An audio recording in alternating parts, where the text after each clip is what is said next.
How important is culture to your practice? What is the culture in your practice?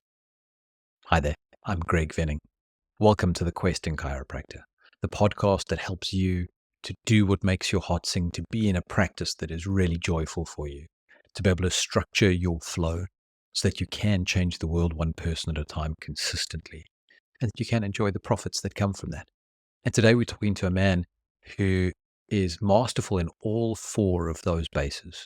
His name is Dr. Steve Williams, and he's widely known for being involved in the profession politically, but also educationally. He teaches a very successful series of pediatric courses to chiropractors, and he's taught at universities at an undergraduate level as well. But Steve has also been involved in the General Chiropractic Council, the GCC in the UK, the British Chiropractic Association. He's been on SOT Europe on the board for that. And all at the same time, he's been running a really successful associate-driven practice. He's had over 18 associates over the space of 30 years. He knows what he's talking about. And today we're going to touch on culture, about playing with purpose and how play is the highest form of research, about making sure your practice is full of peers and there's very little hierarchy going on. And we're going to talk about an amazing amount of contribution and generosity that he has, not just for his associates in his practice and for the practice members he serves, but for the profession as a whole. He's going to talk to us about ego and getting out of our own way, learning from our mistakes, and making sure that we have a contribution to give to the profession so we leave it better than we found. And most of all, he's going to talk to us about loving the journey. As you listen to this, think of a friend and colleague who might enjoy hearing it, and make sure you share it with them, and consider giving us up to a 5-star rating on the platform you're listening on.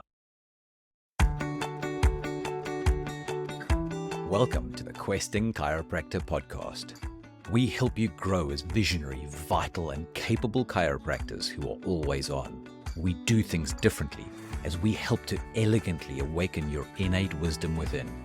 We help you create robust, predictable, and trustworthy practices that serve oceans of people and yet still have free time for yourselves and your families.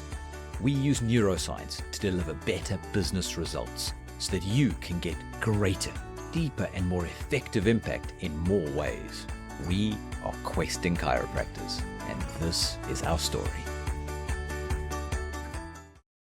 Welcome back to the Questing Chiropractor. And today we have Steve Williams with us. Now, Steve is, I don't know if you'd like me to say this, but I'm pretty sure he is. He's an elder statesman of the chiropractic profession, but one who's still young at heart, still very involved, and is as dynamic as he's ever been. Steve, welcome to the podcast. Thank you for coming on. Thank you, mate. It's an absolute pleasure. And I'm looking forward to it. Yeah, beautiful. Now, one of the reasons why I wanted you on, Steve, is maybe quietly in the background for some people, because most people know you for being involved politically, be involved educationally, and for being somebody who really gives back to the profession in a large way. But almost quietly in the background, you've been running what looks like a strong practice that is associate driven and that has been going like that for quite a while. Tell us a little bit about how your practice runs now, and then we'll kind of dig into the evolution, because a lot of the people who listen to us are in the mode of either wanting to get into an associate practice or are in it and trying to find their way through it to some kind of success. Okay. So, well, you see, I'm not too sure how much wisdom I'm going to be able to give on this, because a lot of this has just been a matter of luck and the way things worked out. But we've currently got a 7-doctor associate practice with a whole range of other health professionals in there, including physiotherapists, massage therapists, acupuncturists, hypnotherapists. Yeah, you name it, we've got it. I've been running this practice in Southampton since it started at the end of 1989. So it's been going for 35 years now. It's a fabulous practice because we have a range of skill sets here.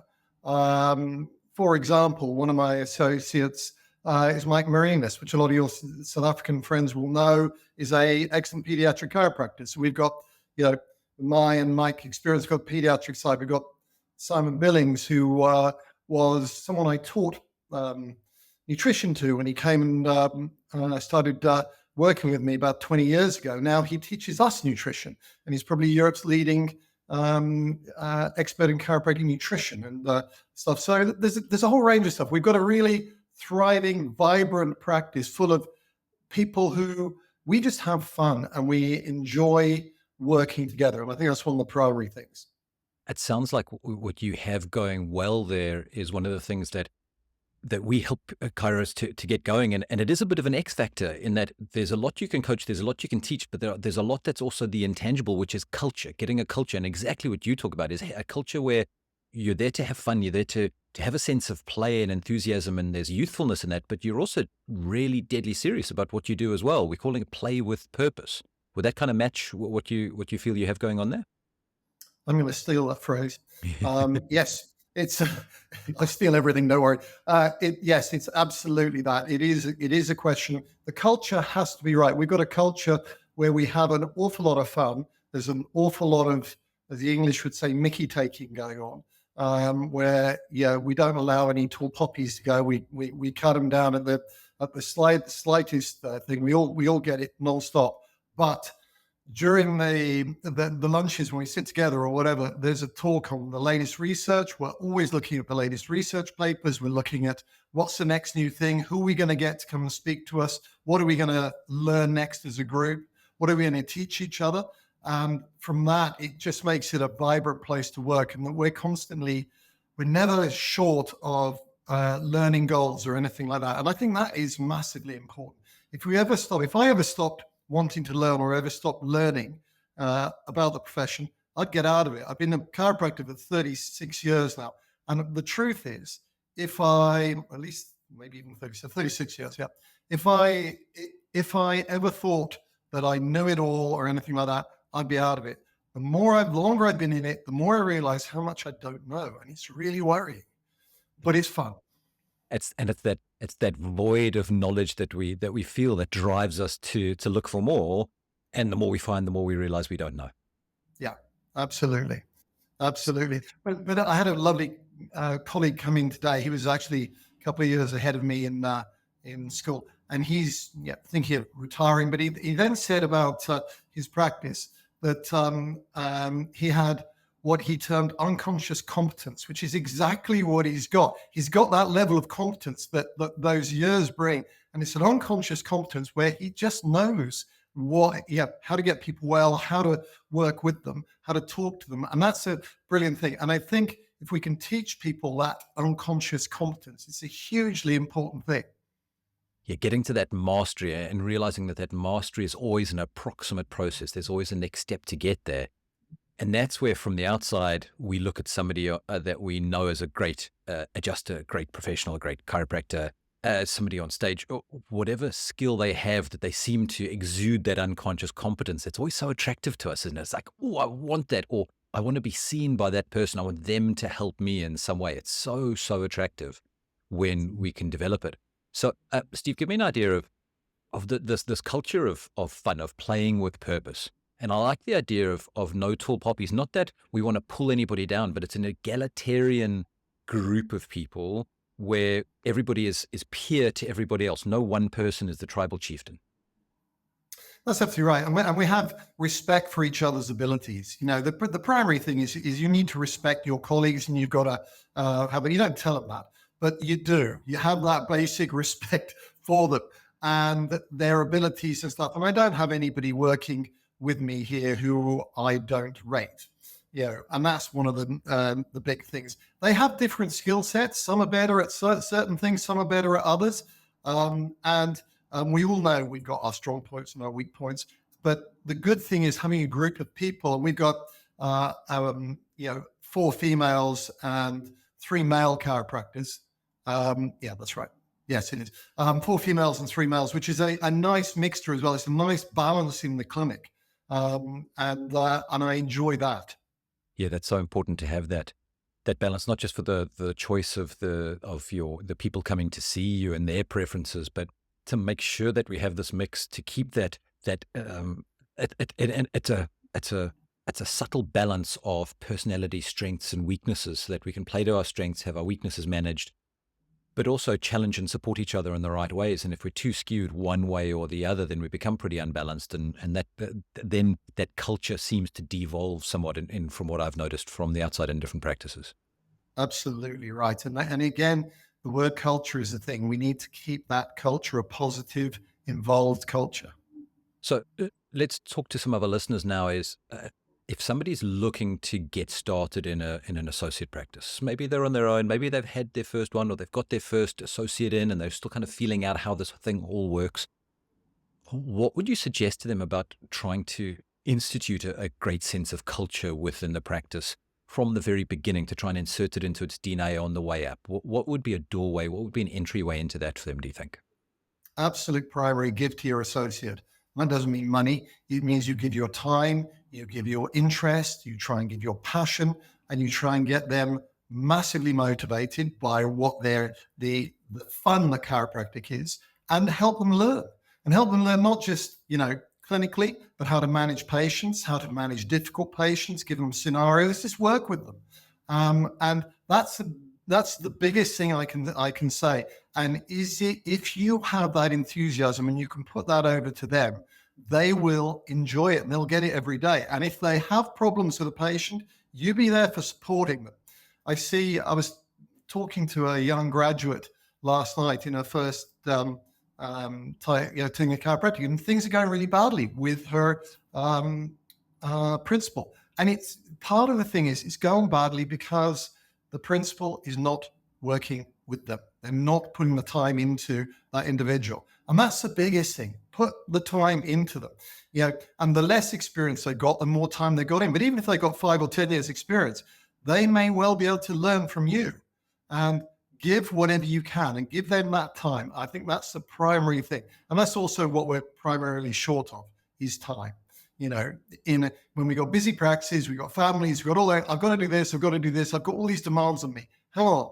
One of your primary things is if you want your business to grow, you've got to put the energy in and you've got to put that heart into it. And that's the primary thing. And the human element is the thing I think you've got to work with and get that person loving working with you. That is such gold. The idea that when you're starting to take on a bigger team to help to serve the people that your community that your practice serves is your primary point up until that point was you serving the people that you see walking in, and you've got to then make provision for you to serve your team so your team can serve the people, and that's definitely associates and even your CAs and your front desk team and your admin team.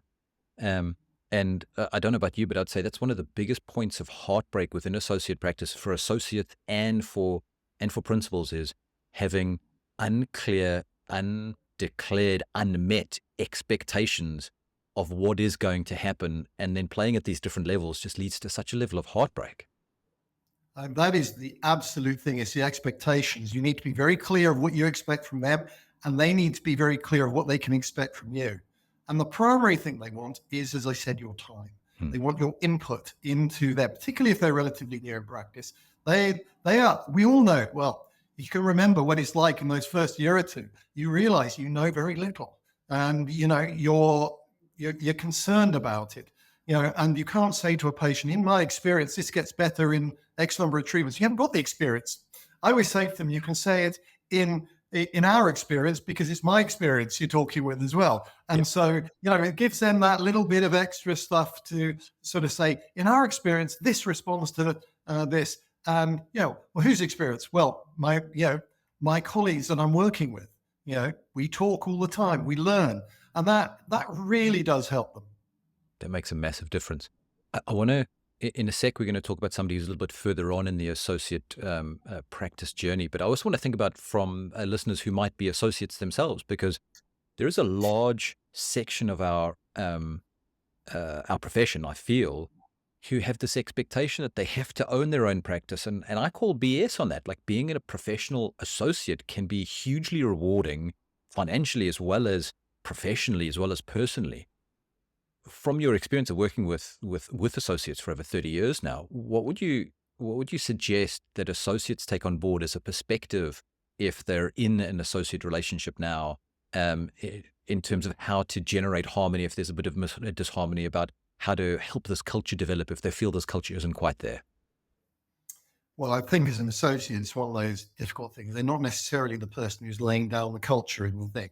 But I think having honest conversations, you go to your um, your principal and just sort of say, look, I'm struggling with this, or I'm not happy with this. How do we sort this out? Can we come to a thing?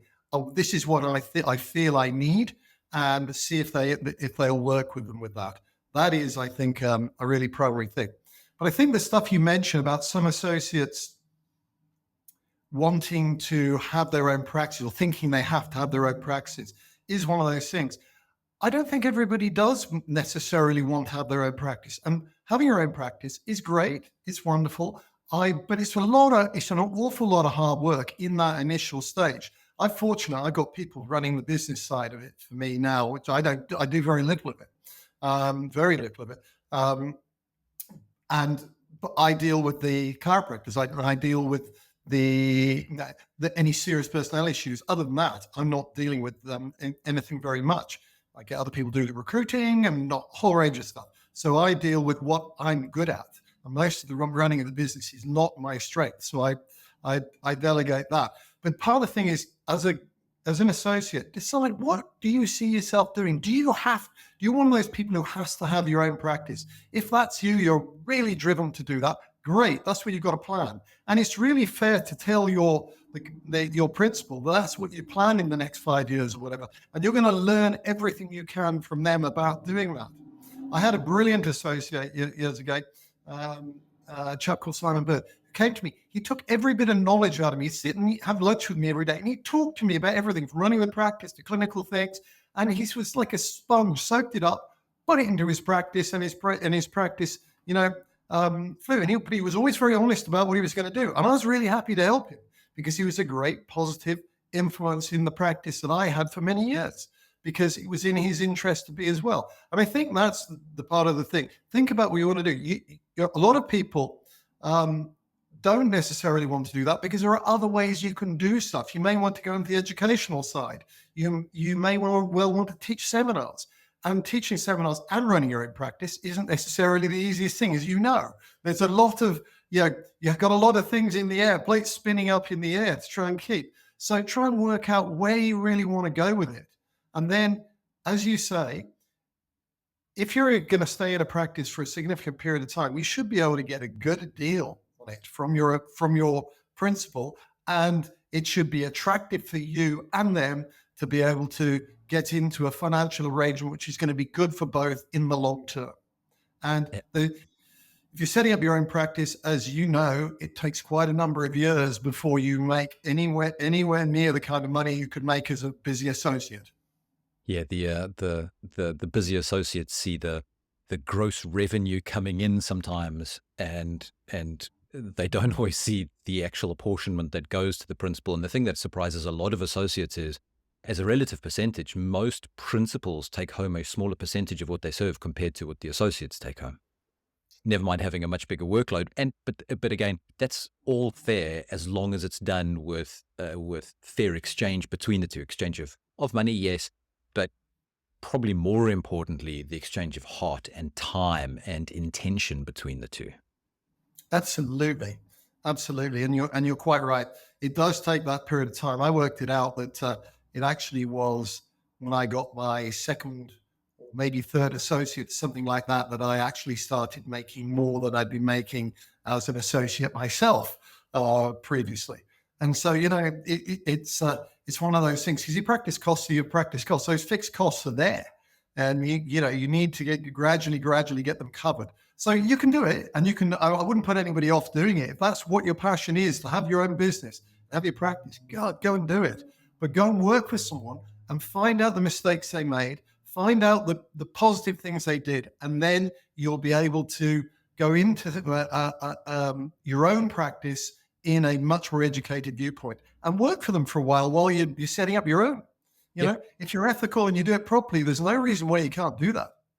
As a principal, it seemed like you have this, what I feel is, as a principal, seeing my associates go off, the ones that do, and seeing them absolutely thrive in their own practices, and knowing that I've played a small part in helping them to seed toward their success the same way somebody helped me seed towards mine, is so enriching, so enriching. It is, absolutely. And that's one of the most important things, one of the things we do, one of the reasons we set up our own practice and stuff like that is we have a bit of the ego. We want to do it and all that kind of stuff. But then when you do that, you also then start feeling quite paternal over the people that will work for you, and you want them to do it, and you want them to succeed. So I agree entirely with that. Yeah. Yeah, beautiful. Okay, so let's shift on to try and put ourselves in the shoe of somebody who runs an associate practice, has maybe two, maybe three associates. Things aren't quite firing. Maybe they've had a bit of heartbreak with people leaving or coming on board and going away very quickly. Maybe the expectations were off. In terms of how they could think about the situation to try and turn it around, we'll get to maybe some practical steps in a second. But in terms of the perspective, the headspace, the heart space, what do you suggest some chiropractors try and put into their head and their heart to try and shift to a different perspective that would maybe start breeding this kind of cultural shift if maybe it isn't there, or maybe their mindset has been on, hey, I'll make more money and I'll have more time off, and they're realizing that's not happening. It doesn't happen at that stage either. That's absolutely the case. You 2 or 3 associates, it's not going to happen. Look, in the end, the biggest thing they've got to have is a vision of where they want to be. If you have that vision of what you want to get to, where you want to be, what you want your practice to look like, what you want it to smell like, what you want it to feel like, what you want the vibe to be, if you're clear about that, then you tend to be clear about the people you recruit. And then you tend to bring the people who vibrate with you. They've got that kind of energy with you.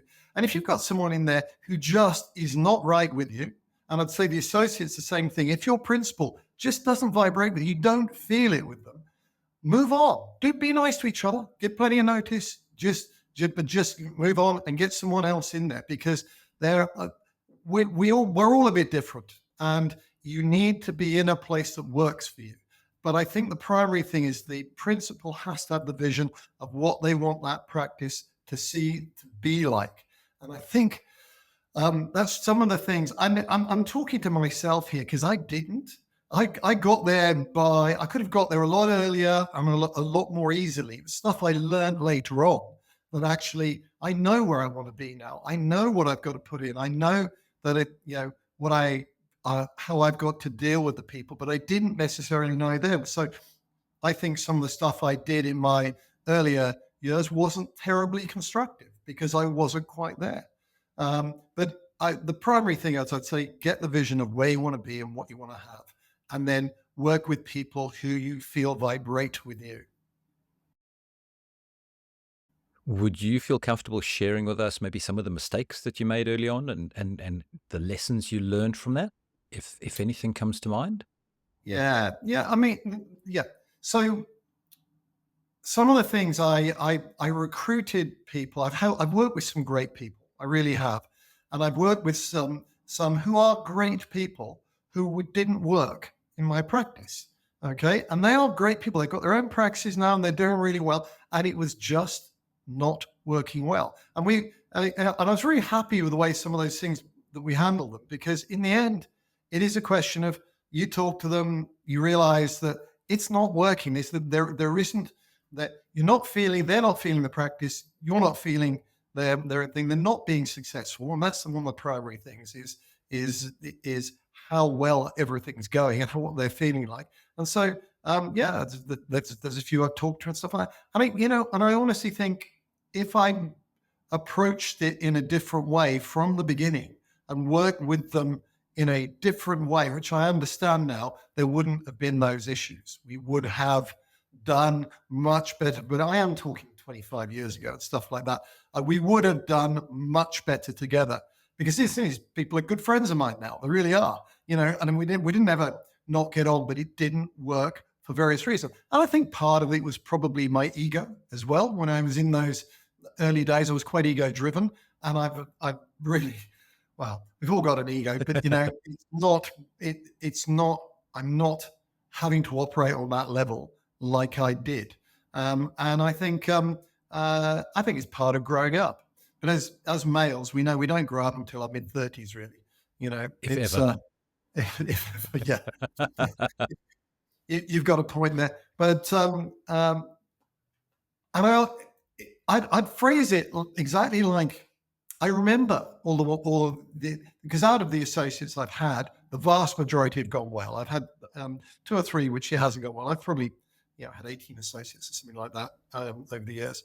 And I remember those, and I remember them clearly, and I remember what went wrong. And I'd rather get this.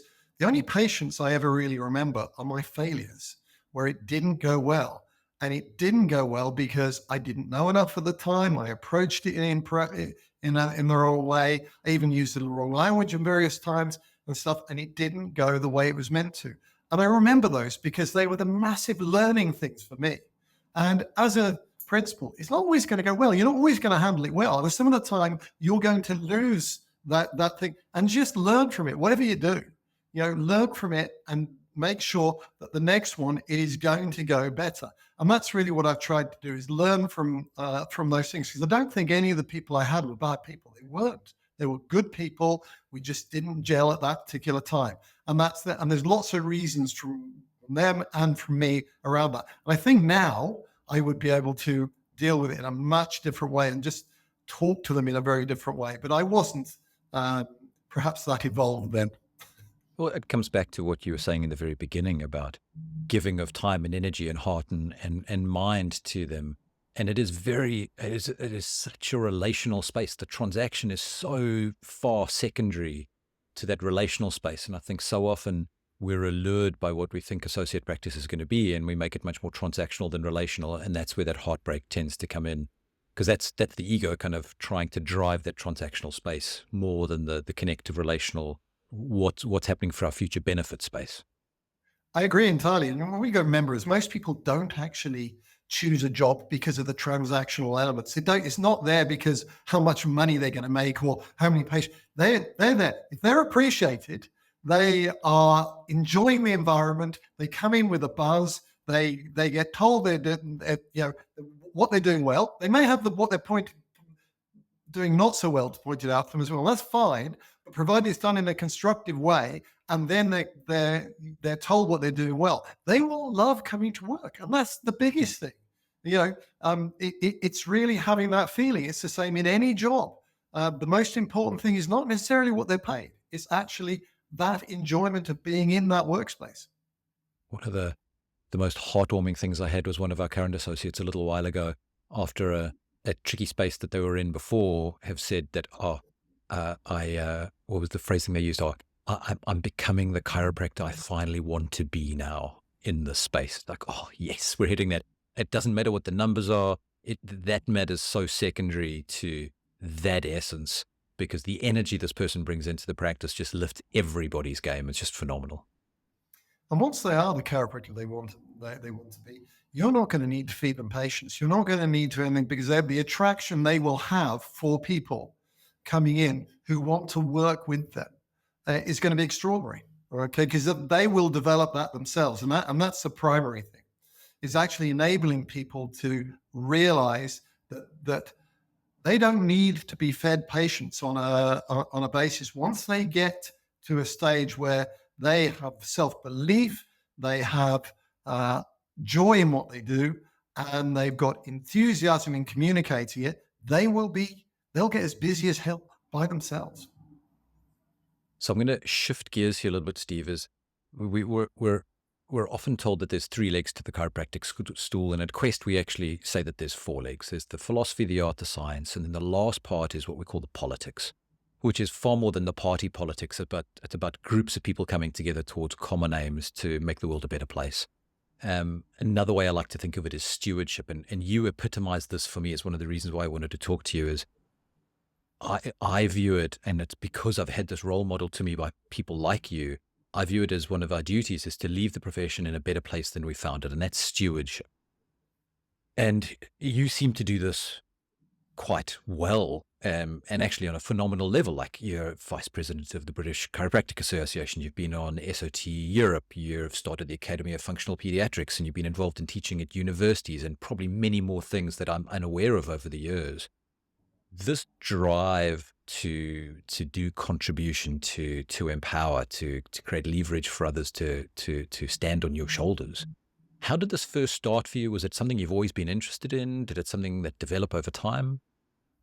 It's an interesting thing. So I think primarily the reason is that I have an absolute passion for seeing my vision of chiropractic going forward. And my vision of chiropractic is not just biomechanical, is much more than that. The neurological, energetic model of what we can do and how we can, particularly for example, for children, actually change their lives. If we can get hold of them young and balance their system and balance it, we can make a massive difference to their long-term future. So it's that passion for that. And I realized, well, okay, well, what can I do? How can I get this about? I can work. So I went on the General Chiropractic Council, the regulatory body in the UK, and I spent 8, 9 years on that. Been the BCA, been in SOTA Europe, I've taught for the chiropractic universities over the time, and all of that was about really trying to get a little bit of that of my vision of what we need to be doing with chiropractic through because there's lots of people with different visions, and that's great because I'm not entirely right. I'm sure could be. No, I'm not entirely right, but but we need lots of people contributing towards that. And it was really about contributing towards those kind of things. I have to say, I'm not a great politician because I'm extremely passionate about my views, and no one has any lack of idea about what I think. So I do tend to speak my mind, and sometimes it can be slightly clumsily in certain circumstances, but it's because I've got a huge passion for it. So it was really that passion for my vision of what chiropractic should be in the healthcare of the nation, in the healthcare of the world, potentially, that has driven me to work in all those areas. And what was your first step in kind of taking some kind of formal office? Because there's one step in terms of being part of an organization and being an active member in an organization and contributing with your fees and your presence and contributing in that level. And then there's the other level of running for an office or being on a board or something like that. What was your first foray into that? What was your entry into that like? I think it was probably going on the board of SOTA Europe. I stood for election there many years ago. And probably, 'cause I think I was asked to by John Howard, the wonderful, recently deceased John, who was just one of the greats of chiropractic. And I thought, okay, let's give it a go. I'd never really thought I was a person for boards, and I never was. I've got a little bit of that ADHD tendency, and sitting on a board in long meetings has never been my cup of tea. I'm fidgety, and I have to get up and do things and move. But it was the SOTA Europe, and then the General Chiropractic Council, and then on from there. And it was always something that I enjoyed. I have to say now I've stopped doing all of those kind of things. I'm not on any committees anymore. I'm very relieved, because they take a lot of time and a lot of involvement. And I am pleased to have done it. I really am. But I'm also pleased that other people are doing it now. And I think a lot of those things are for are really younger individuals. Things, I think now I'm much more settling into the thing of I'm really happy to teach. I love teaching. I love that communication, but that's probably where I'll spend most of my time rather than in the political elements. Because I also started getting, I think, a little unhappy, certainly in the UK, with the way things were going, with a division between the vitalistic and the mechanistic elements of chiropractic, which I find utterly ridiculous. We're all one profession, guys. Let's just work together, keep our debates within the profession rather than getting outside it. Yeah, beautiful. Do you find yourself the same way that your shoulder was tapped to say, hey, why don't you do that? Do you find yourself doing that with some of the younger people coming through and nudging them towards certain places or encouraging or cajoling sometimes or sometimes strong arming? Or do you find yourself in that space? Yeah, I've kicked some ass at times to get people doing Yeah, things. there we Some go. have done it and some haven't, But yeah, I've encouraged it. The biggest thing is, the best time for you to do this is probably in your first 10 years of practice. Give yourself a few years, get some experience. Yeah, you've then got the idea of where you want to go, what you want to do, 4 or 5 years of practice. Then start thinking about going on to some of these committees because you've got great energy, all that kind of stuff. But you are also at the time where you're at the maximum thing of building your own practice, or working with that as an associate, building that up, building up what you want to be. But it's a great time, I think, as well, going into that thing and seeing the wider picture of chiropractic. Some of the time as chiropractors, we can get squeezed down into just a little picture of our own individual world. And we need to see a little bit bigger than that. And also, I strongly believe we are in the most fantastic profession. We've got to make sure it stays as the most fantastic profession, and we've got to give back to it a little bit. Okay. And I do think this thing of giving back, this thing of you've got to tithe. The more you give, God, the more you get back from things. It really is. It is the thing. And I know, you read all these books about personal development. The more you give, the more you get back. Yeah, I can hear that. It's true. It's true. The more you do like that, you get incredible opportunities. You get incredible things happening for you because of doing those things. So get out there and start doing. See what you can do for your profession. I know you do, but I'm not talking to you, mate. I'm talking to everybody. Well, I think all of us can give. I remember listening to Guy Recruitment on the stage once, and he was talking about exactly the same thing. And he says, if you're not giving so much that it hurts it just a little, you're not giving nearly enough. Because you push yourself and you give just a little bit more than you're comfortable with, but you get back so much more. But that doesn't happen when you're just giving in a very comfortable little space where it's an acceptable little bit of energy or a little bit of money that you give. It needs to be just a little bit more than that for you to really put the juice and the energy in, and then that comes back to you so much more. I think that's absolutely right. I'm going to steal that as well. So, I stole it from Guy. You can steal it from me. as long as you're accredited, it's fine. So Steve, the one thing in that is saying thank you for being one of those people who's modeled that for me, certainly, and for a lot of our listeners, and I'm pretty sure a lot of them are in the UK and know of you and know about you. So tell us more about now this Academy of Functional Pediatrics. I've been blessed to be able to be taught by you, to receive some of your online training and the in-person training, which is just amazing. Tell us where this started. Tell us what it's grown into. Tell us how we can get involved. So the Academy of Functional Pediatrics was something which I wanted to be able to affect more, because one of the things you said earlier on made me think of this is really, as an individual, we affect our patients, and we go and do that. And we get great results and all that kind of thing. That's great.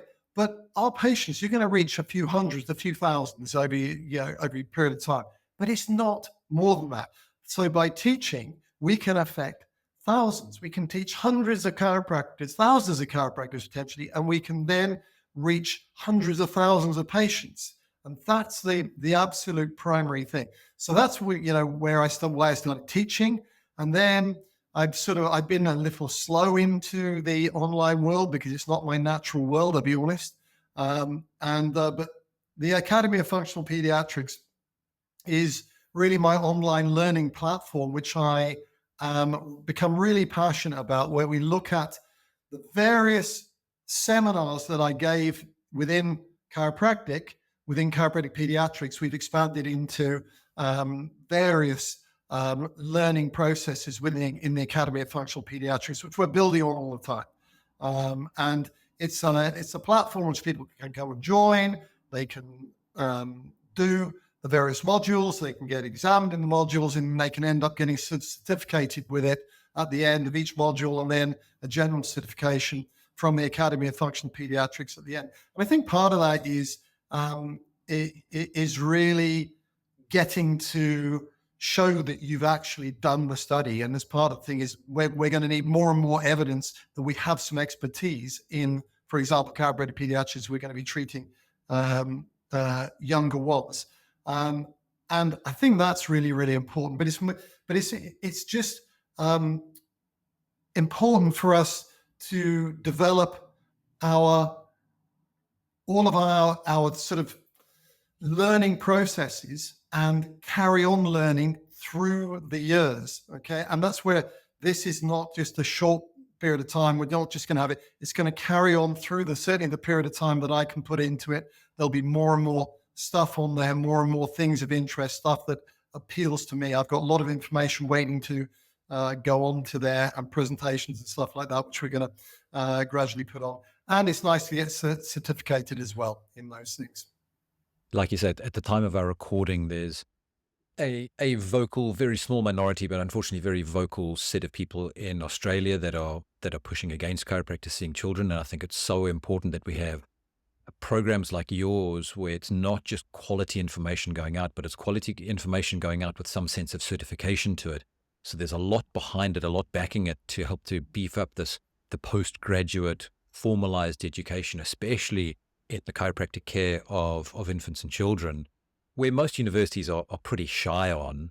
And we need the postgraduate certification to make sure that this is widespread so that we can see more children. Because if we could choose when we're going to see somebody, if we're only going to see them a few times in their life, of course we would choose that child. We can shift that developmental trajectory with far more leverage in those first few years than you can at any other time in their life. And so it's so important for us to get the quality information that people like you put out, Steve, so that we can do this safely, effectively, and get the word spread of how amazing it is and how everybody should be under care. I couldn't agree with that more. It is the time, if we can get hold of an individual, is in those first few months of life, I would say, are the most important. Developing great pathways and fire the correct pathways and all that kind of stuff to encourage that. And it'd be great to do some research, taking 500 kids who we treat half a dozen, even just half a dozen times in their first few months of life, and follow another 500 kids and then see what happens. I think we'd find those who have had that treatment would have a whole range of health benefits going on. But that's a long-term thing, and it's unlikely to happen in the near thing. But, another reason I looked at that try and get the Academy of Functional Pediatrics going was trying to think of ways of teaching practical skills online, because that's one of the most difficult things. Teaching hands-on cranial work, teaching hands-on adjusting skills is not straightforward. It's, you may be able to do it, but actually getting someone else to have those psychomotor skills. So I took it as a real challenge that I wanted to do, of actually learning how I could communicate those things to people and get them into the way of being able to access those skill sets and be the other side of the world. And it appears to be working. The feedback I'm getting is that it's working well. And that's, I think it's been the most challenging and difficult thing I've ever done in practice. So as somebody who teaches a technique, I can tell you it's hard enough to do it in person. Doing it virtually in a pre-recorded or in a live Zoom type session is a huge challenge. And if you're getting that right, then as listeners listening to this, take that seriously. That's something that's of massive, massive value. Well, it's a work in progress, mate. We're on our way. Yeah, well, always is. I was chatting to somebody else who I've learned a lot from over the years, and the idea of a work in progress. He'd been in practice with this associate for maybe 2 or 3 years. He was learning SOT, and his principal had been doing SOT for 25 plus years. And he's at lunch with his associate, and he goes, "Oh, this SOT thing, I think I'm finally starting to get the hang of it." And the principal goes, "Yeah, me too." I wish I was, The thing is, you never get it. You never get it all. You're just on that journey. And if you ever stop being on that journey, retire, because that's your time done. You're on that journey. We're all on that thing. We're just on different places on the journey. And the key thing is, we've got to love the journey. You've got to love the learning. You've got to love the lessons it gives you, because that is the most important thing. So it's never about arriving. It's about the journey. Absolutely. Well, I'm really respectful of time here, Steve. I think this is a great point for us to wrap up, and I'm pretty sure that our listeners will ask us for maybe a round 2 as we go ahead. So I'll be in contact with you about that. But I've got 4 words that I think sum up some of what you've given us here today. The one is the importance of vision, and how that vision can drive a culture, And within that culture, there's generosity and then the acceptance of the idea of a time span and a journey. And I think within those four things of vision, culture, generosity, and journey, this has been a awesome conversation. Thank you very, very much, Steve. Really appreciate your time, your attention, and your energy. Thanks, man. Thanks for all what you do with the profession. You're a real credit to it. Thank you very much. I get to stand on the shoulders of the people who come before me and set it up for the people who come after me. Who will? You got it. If you're listening to this and you found any value in this at all, and I can't imagine that you haven't, please consider sharing this with a colleague, with a friend, somebody who needs to hear this information. It is so valuable. Consider giving us up to a 5-star rating on the platform that you're on, and look out for the next episode and look back at our back catalog. We've got some amazing things that are in there and amazing things coming through. That is the Questing Chiropractor. Have a fantastic day.